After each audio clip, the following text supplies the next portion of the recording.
Hi students, welcome to EduQuest. ഇന്ന് നമ്മൾ നോക്കാൻ പോകുന്നത് എന്താണ് ഡേറ്റ ടൈപ്പ് എന്നുള്ളതാണ്. ഡേറ്റ ടൈപ്പിനെ കുറിച്ച് പറയുന്ന മുന്നായിട്ട് നമുക്ക് ആദ്യം അറിയണം എന്താണ് ഡേറ്റ ടൈപ്പ് എന്നുള്ളത്. അതായത് ഇവിടെ സിംപ്ലി നമ്മൾ ചെയ്യുന്നത് ഡേറ്റയെ ക്ലാസിഫൈ ചെയ്യുകയാണ് ചെയ്യുന്നത്. അതായത് നമുക്കിപ്പോൾ ഇൻപുട്ടായിട്ട് പൈത്തൺ കോഡിലോട്ട് ABCD എന്ന് പറഞ്ഞു കൊടുക്കാം, അതുപോലെ 1 2 3 എന്ന് പറഞ്ഞു കൊടുക്കാം, അതുപോലെ 7.5 എന്ന് കൊടുക്കാം, പോട്ടെ നമുക്ക് ട്രൂ കൊടുക്കാം, ഫോൾസ് കൊടുക്കാം. ഇങ്ങനെ പല രീതിയിൽ നമുക്ക് ഇൻപുട്ടായിട്ട് ഡേറ്റ കൊടുക്കാൻ പറ്റും. അപ്പോൾ ഇങ്ങനെ കൊടുക്കുന്ന സമയത്ത് പൈത്തൺ മനസ്സിലാവണം നമ്മൾ കൊടുക്കുന്ന ഡേറ്റ എന്ത് കൈൻഡ് ഓഫ് ഡേറ്റയാണെന്നുള്ളത്. അങ്ങനെ പൈത്തൺ മനസ്സിലായെങ്കിൽ മാത്രമേ നമ്മൾ കൊടുക്കുന്ന ഡേറ്റയിലോട്ട് എന്തൊക്കെ തരം ഓപ്പറേഷൻസ് ആണ് നമുക്ക് പെർഫോം ചെയ്യാൻ പറ്റുക എന്നുള്ളത് പൈത്തണ് തീരുമാനിക്കാൻ പറ്റത്തുള്ളൂ. അപ്പോൾ അങ്ങനെ ക്ലാസിഫൈ ചെയ്യുന്ന സമയത്ത് പൈത്തണിനകത്ത് കുറച്ച് ഡേറ്റ ടൈപ്പുകൾ വരുന്നുണ്ട്. അത് നമുക്ക് ഗ്രൂപ്പ് ചെയ്യാൻ പറ്റും. അതായത് നമ്പേഴ്സ് എന്ന് പറഞ്ഞിട്ട് നമുക്ക് ഗ്രൂപ്പ് ചെയ്യാൻ പറ്റും. അതുപോലെ സീക്വൻസ് ടൈപ്പ് എന്ന് പറഞ്ഞിട്ട് ഗ്രൂപ്പ് ചെയ്യാൻ പറ്റും. അതുപോലെ അൺഓർഡേർഡ് ടൈപ്പ് എന്നും പറഞ്ഞ് ഗ്രൂപ്പ് ചെയ്യാൻ പറ്റും. അതിലൊന്നും പെടാതെ നമുക്ക് രണ്ടെണ്ണം കൂടെ ഉണ്ട്. ഒന്ന് നണ്ണും, രണ്ട് ബൂളിയനും. അപ്പോൾ നമുക്കിതെല്ലാതും ഡീറ്റെയിൽ ആയിട്ട് നോക്കാം. അപ്പോൾ നമുക്ക് ആദ്യം എവിടെ നിന്ന് സ്റ്റാർട്ട് ചെയ്യാം? നമ്പേഴ്സ് എന്ന് പറയുന്ന ഗ്രൂപ്പിൽ നിന്ന് സ്റ്റാർട്ട് ചെയ്യാം. അപ്പം നമ്പേഴ്സ് എന്ന് പറയുമ്പോൾ എന്താണ്, നമ്മൾ യൂഷ്വലി പണ്ട് മുതലേ പഠിച്ചുകൊണ്ടിരിക്കുന്ന കാര്യമാണ് നമ്പർ. അതായത് എന്താണ്, അതിനകത്ത് നമുക്ക് ന്യൂമറിക്കൽ വാല്യൂസിനെ ആയിരിക്കും റെപ്രസെൻറ്റ് ചെയ്യാൻ പറ്റുക. ന്യൂമറിക് ഡേറ്റ ടൈപ്പ് ആയിരിക്കും ഈ നമ്പേഴ്സിൻ്റെ അണ്ടറിൽ വരുന്നുണ്ടായിരിക്കുക.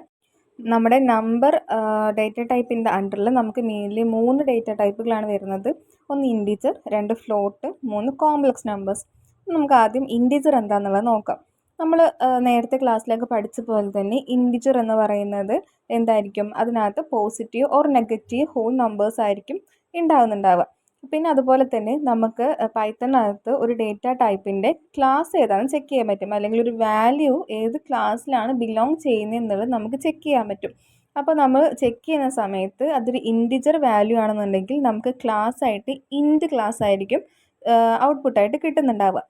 അതുപോലെ രണ്ടാമത്തെ ഡേറ്റ ടൈപ്പാണ് ഫ്ലോട്ട് ഡാറ്റ ടൈപ്പ്. നമുക്ക് നേരത്തെ പറഞ്ഞതിൽ ഇൻഡ് ക്ലാസ് ആണെന്നുണ്ടെങ്കിൽ ഓഫ് കോഴ്സ് ഫ്ലോട്ട് ഡാറ്റ ടൈപ്പിനകത്ത് ഫ്ലോട്ട് ക്ലാസ് ആയിരിക്കും നമുക്ക് ഉണ്ടാവുക. അതുപോലെ തന്നെ ഫ്ലോട്ടിൻ്റെ അണ്ടറിൽ വരുന്ന നമ്പേഴ്സ് എന്തൊക്കെയാണെന്ന് വെച്ച് കഴിഞ്ഞാൽ റിയൽ നമ്പേഴ്സും അതുപോലെ തന്നെ എന്തും കൂടി ഉണ്ടായിരിക്കും, ഒരു ഫ്ലോട്ടിംഗ് പോയിന്റ് റെപ്രസെൻറ്റേഷനിലായിരിക്കും നമ്മുടെ ഫ്ലോട്ടിംഗ് നമ്പേഴ്സ് കിടക്കുന്നുണ്ടാകുക. അതായത് ഒരു ഫ്ലോട്ട് ഡേറ്റ ടൈപ്പ് എന്ന് പറയുമ്പോൾ അതിനകത്ത് കിടക്കുന്ന വാല്യൂവിൽ എന്തുണ്ടായിരിക്കും, ഒരു ഡെസിമൽ പോയിന്റ് ഉണ്ടായിരിക്കും.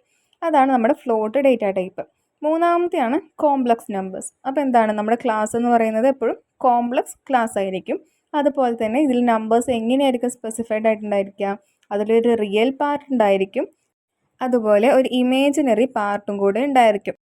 അപ്പോൾ ഈ 3 നമ്മുടെ നമ്പേഴ്സിൻ്റെ അണ്ടറിൽ വരുന്ന ഡേറ്റ ടൈപ്പുകൾ എന്ന് പറയുന്നത്. അടുത്ത ഡേറ്റ ടൈപ്പിൻ്റെ കാറ്റഗറിയാണ് ബൂളിയൻ എന്ന് പറയുന്നത്. ഇപ്പോൾ നമുക്കറിയാം ബൂളിയനിൽ നമുക്ക് ആകെ രണ്ട് വാല്യൂസേ ഉള്ളൂ, എയ്തർ ട്രൂ ഓർ ഫോൾസ്.